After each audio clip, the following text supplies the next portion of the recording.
من برادر عزیز، من اعتقاد عقیده که ما بگم امروز در روی دنیا، در همه روی دنیا هیچ مسلمان رنگ تاجیک مسلمان نیست. تاجیکستان و پیش و پیش.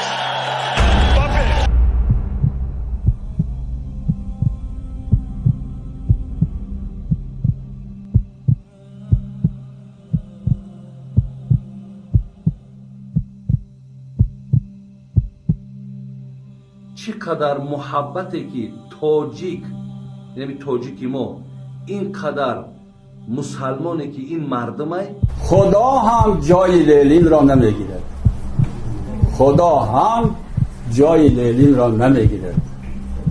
خدا هم با همه پیغمبران سحرپرداز است. намози ҷанозаи шоиро Саид Мукаррам Абдулқодирзода раиси шӯрои уламои маркази исломии Тоҷикистон имоматӣ кард.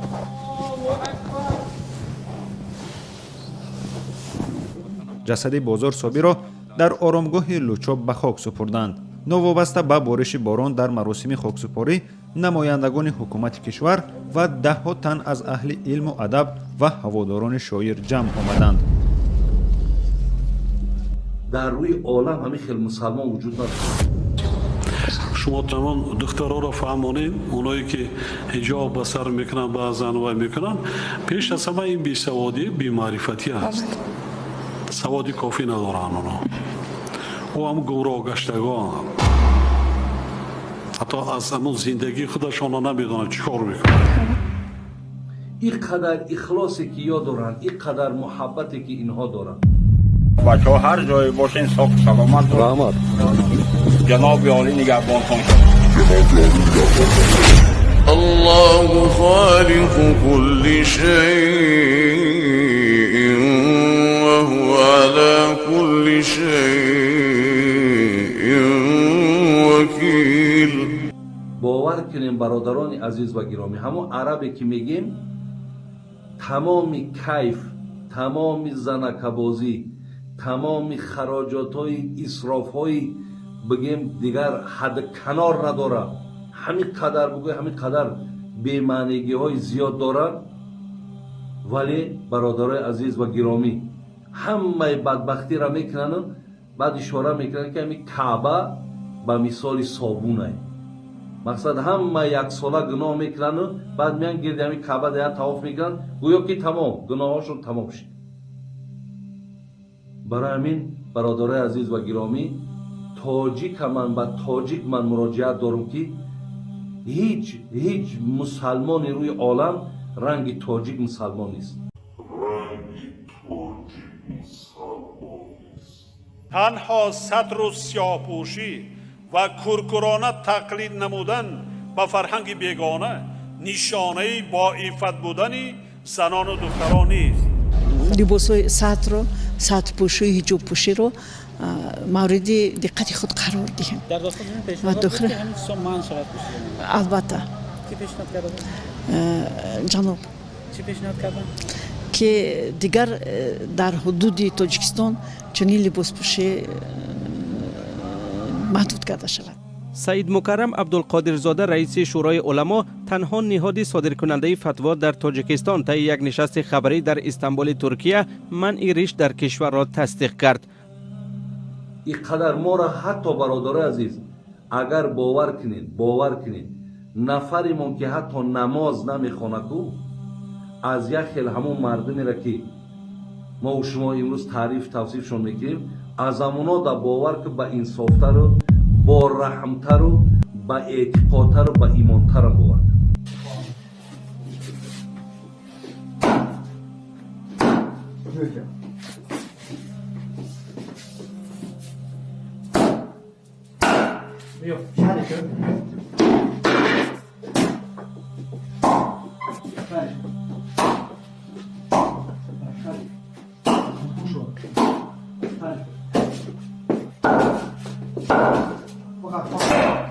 سرش نکن.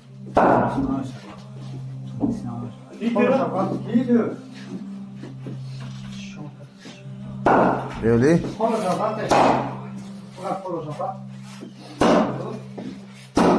از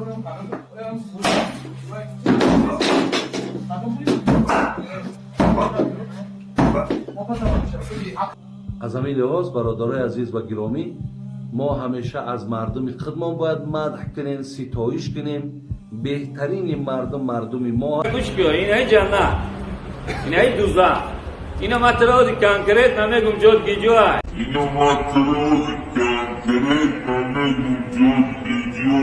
بعد الله گفت که بعد ای بزرگی خودش نامی پدر و مادر گفت هی مردم، من در بالا خدایم، در خانه‌تون پدر و مادر گفت هی مردم، من در بالا خدایم، در خانه‌تون پدر و مادر خدا. ای همه عربستان در مدن همین روسیه خوبه که میره شهروندی میته. ببین جای کار که جای ده میگیری، دکان میسازی، ارنده میگیری.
همه یا برادران محبت دین هستند.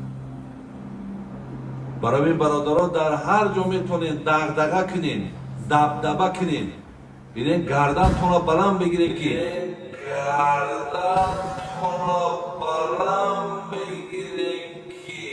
شما مردم ارزنده تعریف و توصیف دارید.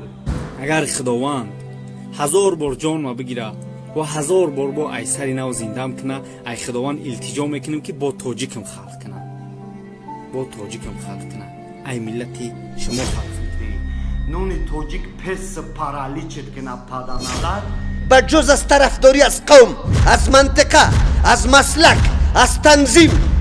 شما ببینید در اینترنت ها و فیسبوک ها به کدام کلمات نوشته میشه. گاهی نوشته میکنه اوغانکی خر، گاهی نوشته میکنه تاجیککی فلانی، گاهی نوشته میکنه ازاره فلانی. جناب محترم، الله برات میگه اعوذ بالله من الشیطان الرجیم، یا ایها الناس انا خلقناکم من ذکر و انثی.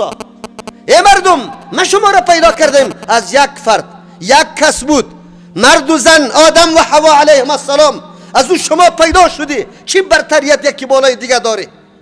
فقط تفاوت به ایسته که تو سخن به دری میگی یا به پشتو، یا به کلمات دیگری سخن میگی. باز خودت در کدام مستوى قرار داده ای؟ چقدر بالا کرده ای؟ ایمان تباه میشه، برباد میشه، خصوصا در این روزا. ما گله از عوام ندارم، ما گله از علما دارم. علما در فیسبوک های خود بجز از عصبیت و قومی بازی و قوم پرستی دیگه کار نمیکنه. ایمانت تباه میشه. چطور نسبت خود به علمیت میکنی؟ جاهلیت چیست؟ قوم پرستی، خود بالا تراشی. این مسئله جاهلیت است. کسی که وفات کرد یا جنگ کرد، مقاتله کرد در زیر بیرقی که سرگم است، امیر واقعی معلوم نیست، اموتور رفته رایسته، حقیقت معلوم نیست. این امیر بیرق نعوذ بالله کورکورانه میگه که زیر بیرق تنظیمی، زیر بیرق قومی، زیر بیرق ملتی، زیر بیرق جغرافیایی، زیر بیرق مذهبی حرکت کرده رایستی. اینم اینجا رسول الله میگه تحت این بیرق اگر جنگ میکنی، بعد از او چی شد؟ این آدم اگر جهاد میکنه رایت عمیت غضب لعصبت، ای آدم غضب میکنه، قهر میشه برای قومیت، برای عصبیت. و او یدعو لعصبت، برای عصبیت دعوت میده. او ینصر عصبتا، یا یک قوم، یک ملت قوت میده، برتری میده، برای از او مقاتله میکنه. فقتل، ای آدم و قتل کرده شد، کشته شده. فقتلته، کشتن ای آدم، قتلتون جاهلیتون، یا مرگ جاهلیت است. کلمات کوتاه پیغمبر صلی الله علیه و سلم امروز خط بطلانه، سری امی قتلا و جنگای بینام و نشان خط بطلان میکشه. الذی خلقکم من نفس واحده، شما را از یک نفس خلق کرده. هر لسانی که تکلم میکنی، هر رنگی که تو داری، در هر خطه‌ای که زندگی میکنی، به هر قومی که منسوب هستی، اینجا امتیاز به تقواست، به نزدیکی الله است. انا خلقناکم من ذکر و انثى و جعلناکم شعوبا و قبائل لتعارفوا. این اختلافات، این رنگا متفاوت، این لهجه ها متفاوت، این سکونت ها متفاوت، این قوم ها متفاوت، صرف برای تعارف و شناخت است. برای تعارف و شناخت است. ابو لهب آدم و شخصیت بزرگ است، ابو جهل شخصیت بزرگ است، از قوم محمد رسول الله است، حیثیت نداره. بلال سیاه رنگ داره، غلام است، او پیش مسلمان حیثیت داره. تو اگر مسلمان باشی، قرآن ایمان داری، به رسول الله عقیده و ایمان داری، چرا هدایات و تعلیمات رسول اکرم به باد هوا میدی؟ چرا کتاب الله را پشت سر انداخته رایستی و امروز دعوت میدی به سوی عصبیت؟ در یه حدیث او یدعو لعصبیت، رسول الله میگه دعوت به عصبیت میده، تو نمیدی تالی را. بسیار عصر پرفتن است، بسیار عصر پرفتن است. به الله قسم، اشخاصی میباشه که صبح مومن میباشه بگاه کافر است، بگاه مومن میباشه صبح کافر است. دین برای چه تعلیم داده بود؟ محضی که مشروعیت به یک جبهه، به یک منطقه بده، به خاطر که هم لسانت است. تو ملاستی، تو عالم هستی، کتاب الله می توصیه را برات کرده. چرا ما خود تباه میکنیم؟ رسول الله خود بها را به می خاطر انتخاب میکرد. ما در اصل انسانیت مشترک هستیم. ان اکرمکم عند الله اتقاکم. به هر قوم و لسان، به هر منطقه‌ای که زیست و زندگی داری، رنگ و لهجه داری، پیش الله ان اکرمکم عند الله اتقاکم. خیلی متقی شما، خیلی پرهیزگار شما. متقی کسی است که مامورات الله را مکمل عمل میکنه، از منهیات خودداری میکنه، از منهیات خودداری میکنه، او را متقی میگه. درس برات میده ای آیت قرآن کریم. تفاوت در بین مرد و زن نیست، تفاوت در بین قوم و قوم نیست، این تفاوت نیست. تفاوت که پیدا میشه در پیش الله متعال به اعتبار ایمان و تقواست. چقدر نزدیک هستی به الله. خفتن بشی، در ترازو خود طول کو. صبح شده بود، از خواب بیدار شده بودی، چقدر کارهای مشروع روا کردی و در چقدر کارهای غلط و نادرست مبتلا شدی. خود طول کو، محاسبه بکو، مراقبه بکو اعمال خدا که در کدام مستوا قرار داری. به این نجات پیدا نمی کنی که در کدام قوم متعلق هستی.